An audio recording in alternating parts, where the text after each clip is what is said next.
Hare Krishna, Hare Krishna, Krishna Krishna, Hare Hare। हरे कृष्णा। मैं अंजना गोपी आप सभी का सिंपली एंड ब्लिसफुल व्लॉग्स में स्वागत करती हूँ।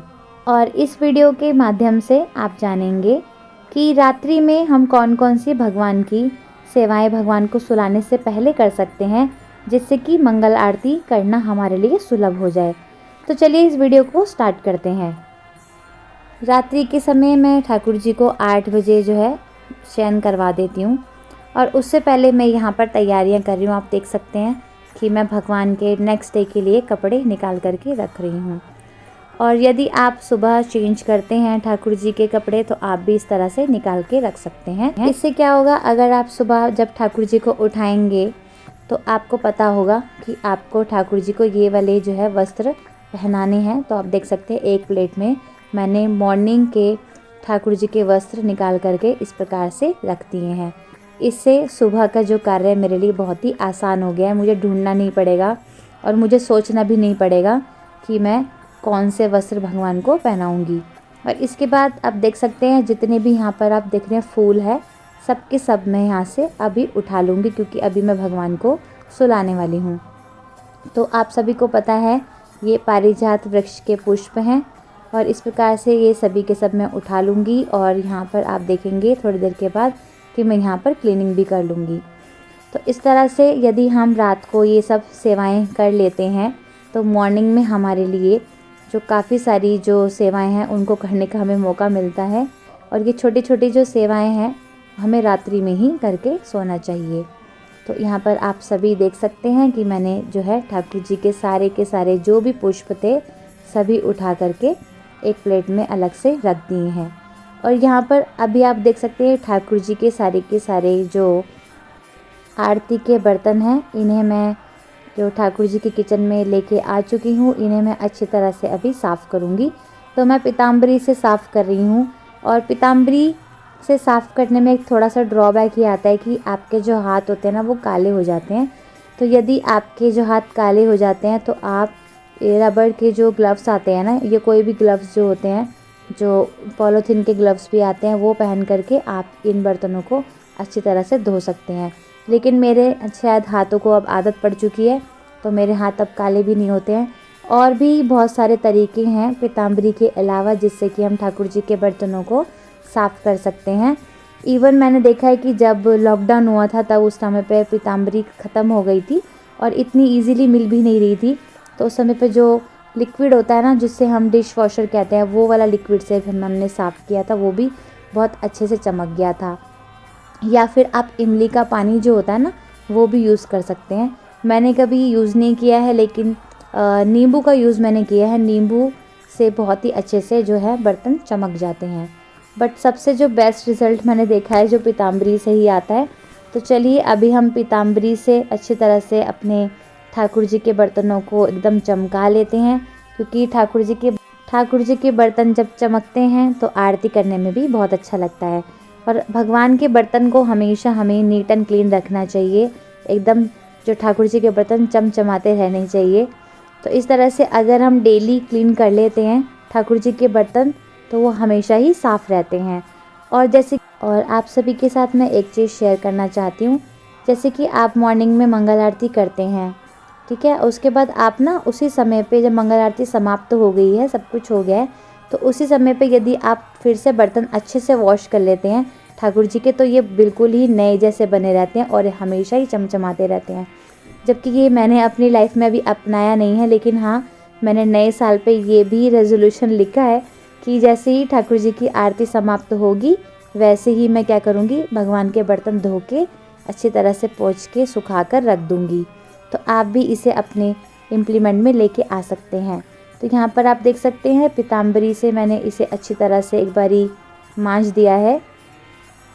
और मैंने यहाँ पर एक टॉवल वाला हैंकी रखा हुआ है, इसके ऊपर मैं सारे के सारे बर्तनों को धो करके इस तरह से लगाती चली जाऊँगी। और इस तरह से जो बर्तन का जो पानी है वो सारा का सारा इसमें वो सोख हो जाएगा।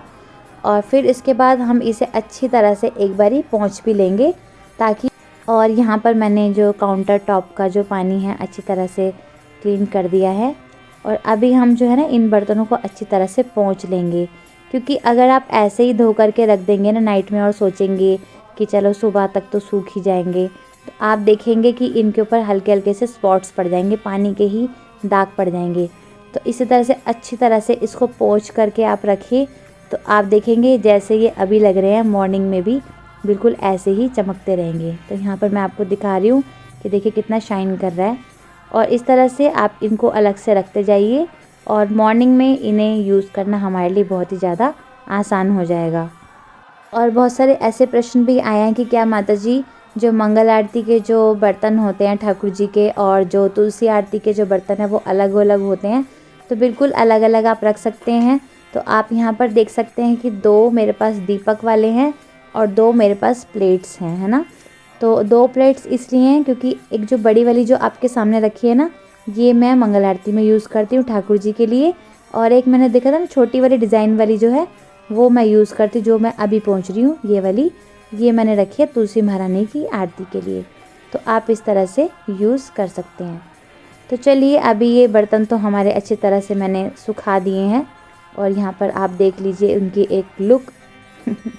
तो चलिए अभी फिर से पहुँच चुके हैं हम ठाकुर जी के पास। तो यहाँ पर आप देख सकते हैं मैं अभी ही बत्तियाँ लगा कर रख दूँगी। फूल जो है वो मॉर्निंग में मैं सजाऊँगी, लेकिन जो बत्तियाँ हैं वो मैं अभी ही साथ के साथ ही लगा दूँगी इस तरह से। तो इस तरह से लगाने से क्या होता है, हमें ऐसा लगता है कि काफ़ी सारी तैयारी तो हमने रात को ही कर दी है, जैसे कि मंदिर को साफ़ करना, अच्छी तरह से चीज़ों को अरेंज करना, ठाकुर जी के वस्त्र निकालना, इवन मैं अगरबत्ती भी अभी ही निकाल के रख दूँगी। तो ये नया बॉक्स लाए थे प्रभु जी वृंदावन से और ये न्यू अगरबत्ती है, इसमें 6 ही अगरबत्ती हैं। तो ये मैं ऐसे निकाल करके रख दूँगी। तो अगरबत्ती जो है वो आप अपनी चॉइस से ले सकते हैं। मैंने काफ़ी सारी अगरबत्तियों के नाम भी आप सबको बता दिए हैं। तो चलिए अभी यहाँ पर मैं आपको दिखा रही हूँ कि मैं सारी की सारा जो मंदिर है वो साफ़ करके ही सोती हूँ। सुबह में मैं बिल्कुल भी ये सब कार्य नहीं करती हूँ क्योंकि बिल्कुल भी समय नहीं हो पाता है। और मैंने ये देखा है कि इस समय पे जब मैं करती हूँ तो मैं श्रील प्रभुपाद जी का लेक्चर लगा लेती हूँ या कीर्तन लगा लेती हूँ। और इस तरह से जब मैं ठाकुर जी की सेवा करती हूँ तो मुझे बहुत ही अच्छा लगता है, बहुत ही आनंद भी आता है। तो रात को इस प्रकार से जब हम अपना ऑल्टर अच्छी तरह से क्लीन कर लेते हैं तो सुबह ठाकुर जी के लिए सेवा करना हमारे लिए बहुत ही आसान हो जाता है। तो अभी यहाँ पर आप देख सकते हैं जो मेरे छोटे वाले जो जगन्नाथ हैं, जो कि राधिका लाई थी मायापुर धाम से। बहुत सारे प्रश्न पूछते कि ये छोटे वाले हमारे जो जगन्नाथ जी है वो कहाँ से आए हैं, तो ये मायापुर के हैं। और राधिका जब 1 ईयर की थी तब वो लेकर के आई थी अपने साथ में, तो तब से हम इनकी सेवा कर रहे हैं। और ये बड़े ठाकुर जी जो हैं हमारे पास कुछ ही टाइम पहले आए हैं, ज़्यादा समय नहीं हुआ है उनको, इसलिए बहुत सारी ना तो ड्रेसेस है ना ही मैं बहुत ज़्यादा अच्छे से इनका सेवा कर पाती हूँ। लेकिन हाँ, धीरे धीरे जैसे समय बीतेगा मैं इनके भी काफ़ी सारे ड्रेसेस बनवाऊँगी और भी चीज़ें करूँगी। जैसे जैसे करूँगी वैसे वैसे आप सभी के साथ शेयर कर दूँगी। तो छोटे वाले ठाकुर जी को मैंने सुला दिया है बेड पे और जो बड़े वाले ठाकुर जी है वो वहीं पर ही सोते हैं। और अभी क्योंकि स्पेस काफ़ी ज़्यादा कम है मेरे पास, ऑल्टर में इतना स्पेस नहीं है कि मैं 3 बेड्स लगा सकूं, तो मैं यहीं पर ही ठाकुर जी को सुला दूंगी। तो ये मैं यहाँ पर जो है आप देख सकते हैं पानी नीचे रख रही हूँ क्योंकि जो ब्लैंकेट है वो गीला होने का चांस होता है। तो इस तरह से मैंने जो है थोड़ा सा हल्का हल्का सामान हटा दिया है और अभी मैं ठाकुर जी के ऊपर अच्छी तरह से ब्लैंकेट को दे दूँगी। तो आज का वीडियो यहीं तक था। आई होप आज का ये वीडियो आपको अच्छा लगा होगा। अगर ये वीडियो आपको अच्छा लगा, कुछ भी अच्छा लगा, तो आप इसको लाइक कर सकते हैं, आप कमेंट करके बता सकते हैं, आपकी कोई क्वेरीज़ हैं तो आप पूछ सकते हैं। तो चलिए अभी हम मिलेंगे अपने नेक्स्ट ब्लॉग में, तब तक के लिए आप अपना ध्यान रखिए, सुरक्षित रहिए और भगवान श्री कृष्ण के चरण कमलों से लगे रहिए। जगत गुरु श्रीला प्रभुपाद की जय, गौर भक्तवृंद की जय।